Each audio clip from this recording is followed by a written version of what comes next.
Chapter 11 Indian National Congress. Foundation and the moderate phase foundation of Indian National Congress in the later 1870s and early 1880s, a solid ground had been prepared for the establishment of an all-India organization. The final shape to this idea was given by a retired English civil servant, A.O. Hume, who mobilized leading intellectuals of the time and, with their cooperation, organized the first session of the Indian National Congress at Gokuldas Tejpal Sanskrit College in Bombay in December 1885. As a prelude to this, two sessions of the Indian National Conference had been held in 1883 and 1885, which had representatives drawn from all major towns of India. Surendranath Banerjee and Ananda Mohan Bose were the main architects of the Indian National Conference. The first session of the Indian National Congress was attended by 72 delegates and presided over by Womesh Chandra Banerjee. Hereafter, the Congress met every year in December, in a different part of the country each time. Some of the great presidents of the Congress during this early phase were Dadabhai Naoroji, thrice president 247. 248 A Brief History of Modern India Badruddin Tayabji, Feroz Shah Mehta, P. Anandacharlu, Surendranath Banerjee, Romesh Chandra Dutt, Ananda Mohan Bose and Gopal Krishna Gokhale. Other prominent leaders included Mahadeo Govind Ranade, Bal Gangadhar Tilak, Sisir Kumar Ghosh, Motilal Ghosh, Madan Mohan Malviya, G. Subramania Iyer, C. Vijayaraghavacharya, Din Shah E. Waka. In 1890, Kadambini Ganguly, the first woman graduate of Calcutta University, addressed the Congress session, which symbolized the commitment of the freedom struggle to give the women of India their due status in national life.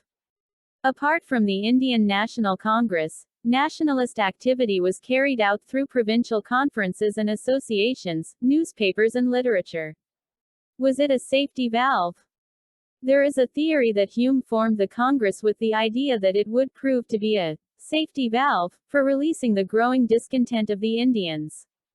To this end, he convinced Lord Dufferin not to obstruct the formation of the Congress. The extremist leaders like Lala Lajpat Rai believed in the safety valve theory. Even the Marxist historians, conspiracy theory was an offspring of the safety valve notion. For example, R.P. Dutt opined that the Indian National Congress was born out of a conspiracy to abort a popular uprising in India and the bourgeois leaders were a party to it. Modern Indian historians, however, dispute the idea of safety valve. In their opinion, the Indian National Congress represented the urge of the politically conscious Indians to set up a national body to express the political and economic demands of the Indians. If the Indians had convened such a body on their own, there would have been unsurmountable opposition from the officials. Such an organization would not have been allowed to form. In the circumstances, as Bipin Chandra observes, the early Congress leaders used Hume as a lightning conductor, i.e., as a catalyst to bring together the nationalistic forces even if under the guise of a safety valve. Indian National Congress 249 Aims and Objectives of the Congress. The main aims of the Indian National Congress in the initial stage were to found a democratic, nationalist movement, politicize and politically educate people, establish the headquarters for a movement, promote friendly relations among nationalist political workers from different parts of the country, develop and propagate an anti-colonial nationalist ideology, formulate and present popular demands before the government with a view to unifying the people over a common economic and political program, develop and consolidate a feeling of national unity among people irrespective of religion, caste or province, carefully promote and nurture Indian nationhood. Era of Moderates 1885–1905 Important leaders. The national leaders like Dadabhai Naoroji, Feroz Shah Mehta, D.E. Waka, W.C. Banerjee, S.N. Banerjee, who dominated the Congress policies during the early period 1885–1905, were staunch believers in liberalism and moderate politics and came to be labeled as moderates to distinguish them from the neo-nationalists of the early 20th century who were referred to as the extremists. Moderate approach. The moderate political activity involved constitutional agitation within the confines of law and showed a slow but orderly political progress. The moderates believed that the British basically wanted to be just to the Indians but were not aware of the real conditions. Therefore, if public opinion could be created in the country and public demands be presented to the government through resolutions, petitions, meetings, etc., the authorities would concede these demands gradually. 250. A brief history of modern India. To achieve these ends, they worked on a two-pronged methodology. 1. Create a strong public opinion to arouse consciousness and national spirit and then educate and unite people on common political questions. And 2. Persuade the British government and British public opinion to introduce reforms in India on the lines laid out by the nationalists. They used the method of prayer and petition, and if that failed, they resorted to constitutional agitation. A British committee of the Indian National Congress was established in London in 1889 which had India as its organ. Dadabhai Naoroji spent a substantial portion of his life and income campaigning for India's case abroad. In 1890, it was decided to hold a session of the Indian National Congress in London in 1892, but owing to the British elections of 1891 the proposal was postponed and never revived later. The moderate leaders believed that political connections with Britain were in India's interest at that stage of history and that the time was not ripe for a direct challenge to the British rule. Therefore, it was considered to be appropriate to try and transform the colonial rule to be as close to a national rule as possible. Contributions of moderate nationalists. Economic critique of British imperialism. The early nationalists, led by Dadabhai Naoroji, R.C. Dutt, Dinshaw Waka and others, carefully analyzed the political economy of British rule in India, and put forward the drain theory to explain British exploitation of India. They opposed the transformation of a basically self-sufficient Indian economy into a colonial economy, i.e., a supplier of raw materials and foodstuff, an importer of finished goods and a field of investment for British capital. Thus, the moderates were able to create an all-India public opinion that British rule in India was the major cause of India's poverty and economic backwardness. To mitigate the deprivation characterizing Indian life. Indian National Congress 251. The early nationalists demanded severance of India's economic subservience to Britain and development of an independent economy through involvement of Indian capital and enterprise. The early nationalists demanded reduction in land revenue, abolition of salt tax, improvement in working conditions of plantation labor, reduction in military expenditure, and encouragement to modern industry through tariff protection and direct government aid. Also refer to chapter on economic impact of British rule in India. Constitutional reforms and propaganda in legislature. Legislative councils in India had no real official power till 1920. Yet, work done in them by the nationalists helped the growth of the national movement. The Imperial Legislative Council constituted by the Indian Councils Act, 1861, was an impotent body designed to disguise official measures as having been passed by a representative body. Indian members were few in number. In the 30 years from 1862 to 1892 only 45 Indians were nominated to it, most of them being wealthy, landed and with loyalist interests. Only a handful of political figures and independent intellectuals such as Syed Ahmed Khan, Christodas Pal, B.N. Mandlik, K.L. Nulkar and Rashbihari Ghosh were among those nominated.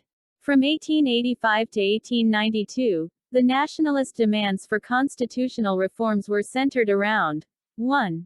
Expansion of councils, i.e., greater participation of Indians in councils, and 2. Reform of councils, i.e., more powers to councils, especially greater control over finances. The early nationalists worked with the long-term objective of a democratic self-government. Their demands for constitutional reforms were meant to have been conceded in 1892 in the form of the Indian Councils Act. These reforms were severely criticized at Congress sessions, where the nationalists made no secret of their dissatisfaction with them. Now, they demanded a majority of elected Indians, and control over the budget, i.e., the power to vote upon and amend the budget. They gave the slogan, "No taxation without representation."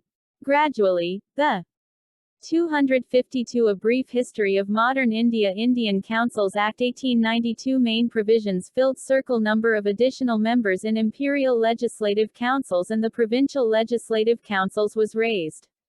In Imperial Legislative Council, now the Governor-General could have 10 to 16 non-officials, instead of 6 to 10 previously. Filled circle the non-official members of the Indian Legislative Council were to be nominated by the Bengal Chamber of Commerce and provincial legislative councils. The members could be recommended by universities, municipalities, zamindars and chambers of commerce. So the principle of representation was introduced. Filled circle budget could be discussed. Filled circle questions could be asked. Limitations. Filled circle the officials retained their majority in the council, thus making ineffective the non-official voice. Filled circle. The reformed Imperial Legislative Council met, during its tenure till 1909, on an average for only 13 days in a year, and the number of unofficial Indian members present was only 5 out of 24. Filled circle. The budget could not be voted upon, nor could any amendments be made to it. Filled circle. Supplementaries could not be asked, nor could answers to any question be discussed. Scope of constitutional demands was widened. Dadabhai Nauroji 1904, Gopal Krishna Gokhale 1905, and Lokmanya Tilak 1906 demanded self-government on the lines of the self-governing colonies of Canada and Australia. Also, leaders like Feroz Mehta and Gokhale put government policies and proposals to severe criticism. The British had intended to use the councils to incorporate the more vocal among Indian leaders, so as to allow them to let off their political steam, while the impotent councils could afford to remain deaf to their criticism. But the nationalists were able to transform these councils into forums for ventilating popular grievances, for exposing the defects of an indifferent bureaucracy, for criticizing government policies proposals, raising basic economic issues, especially regarding public finance.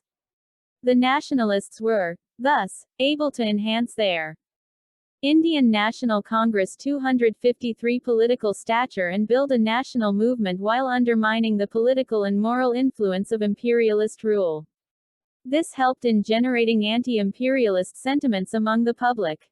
But, at the same time, the nationalists failed to widen the democratic base of the movement by not including the masses, especially women, and not demanding the right to vote for all. Campaign for general administrative reforms. The moderates campaigned on the following grounds. Indianization of government service. On the economic grounds that British civil servants got very high emoluments while inclusion of Indians would be more economical. On political grounds that, since salaries of British bureaucrats were remitted back home and pensions paid in England all drawn from Indian revenue, this amounted to economic drain of national resources, and on moral grounds that Indians were being discriminated against by being kept away from positions of trust and responsibility. Call for separation of judicial from executive functions. Criticism of an oppressive and tyrannical bureaucracy and an expensive and time-consuming judicial system. Criticism of an aggressive foreign policy which resulted in annexation of Burma, attack on Afghanistan and suppression of tribals in the northwest, all costing heavily for the Indian treasury. Call for increase in expenditure on welfare, i.e., health, sanitation, education, especially elementary and technical, irrigation works and improvement of agriculture, agricultural banks for cultivators, etc.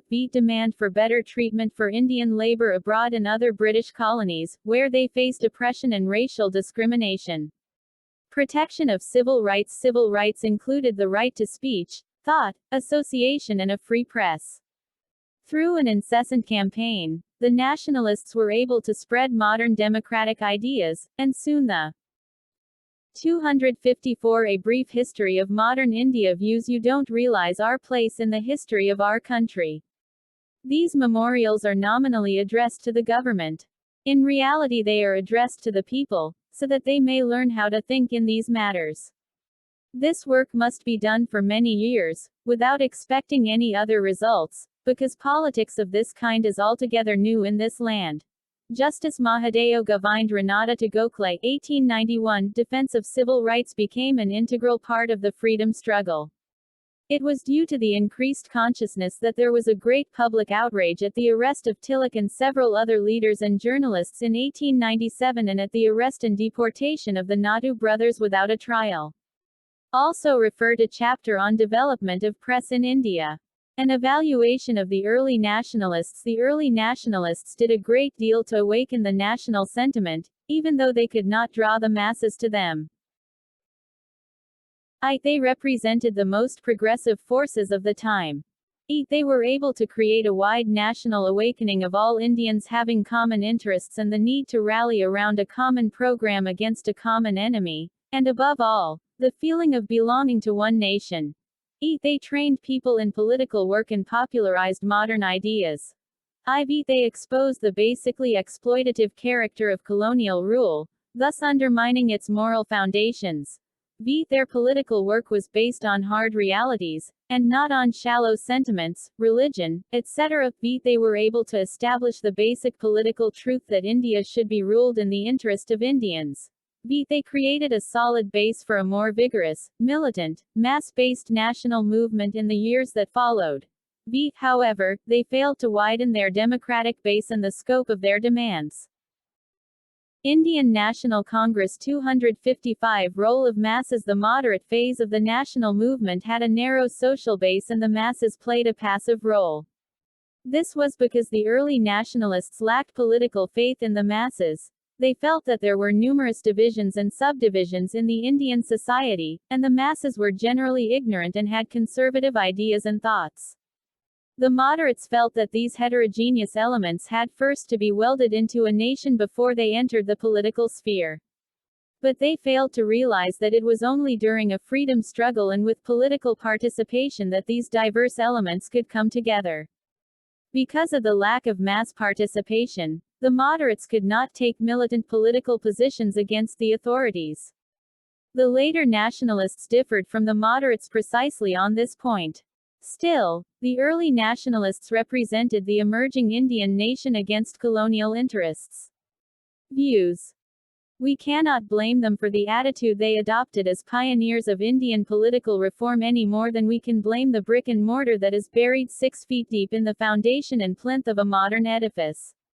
They have made possible the superstructure, story by story, by colonial self-government, home rule within the empire, Swaraj, and on the top of all, complete independence. Padavi Sitaramaya. The period from 1858 to 1905 was the seed time of Indian nationalism, and the early nationalists sowed the seeds well and deep. Bipin Chandra. It was at best an opportunist movement. It opened opportunities for treacheries and hypocrisies. It enabled some people to trade in the name of patriotism. Lala Lajpat Rai. Attitude of the government. The British Indian government was hostile to the Congress from the beginning despite the latter's moderate methods and emphasis on loyalty to the British Crown. The official attitude stiffened further after 1887 when the government failed to persuade the Congress to confine itself to social issues when the Congress was becoming increasingly critical. 256 A brief history of modern India. Views the Congress as tottering to its fall, and one of my great ambitions while in India is to assist it to a peaceful demise. Lord Curzon, 1900, of the colonial rule. Now, the government resorted to open condemnation of the Congress, calling the nationalists seditious Brahmins, disloyal Babus, etc. Dufferin called the Congress a factory of sedition. Later, the government adopted a divide and rule policy towards the Congress. The officials encouraged reactionary elements like Sir Syed Ahmed Khan and Raja Shiv Prasad Singh of Benares to organize the United Indian Patriotic Association to counter Congress propaganda. The government also tried to divide the nationalists on the basis of religion, and, through a policy of carrot and stick, pitted the moderates against the extremists. But the government failed to check the rising tide of nationalism. Summary: Filled Circle Foundation of Indian National Congress. First session held in 1885, Bombay. Indian National Union, formed by A.O. Hume, became Indian National Congress. Foundational theories of INC and prominent believers. Safety valve theory, Lala Lajpat Rai conspiracy theory, R.P. Dutt lightning conductor theory, G.K. Gokhale. Important leaders of moderate phase. Dadabhai Nauroji, Badruddin. Filled Circle. Early nationalist methodology demands in England. Tyabji, Firozja Mehta, P. Ananda Charlu, Surendranath Banerjee, Romesh Chandra Dutt, Ananda Mohan Bose, G.K. Gokhale, etc. Constitutional agitation within four walls of law. Create public opinion in India and campaign for support to Indian political education of people. Political connections with Britain in India's interests at that stage. Time not ripe for direct challenge to colonial rule. Filled Circle. Contributions of moderate nationalists. Economic critique of British imperialism. Constitutional reforms and propaganda in legislature. Campaign for general administrative reforms. Defense of civil rights. 6.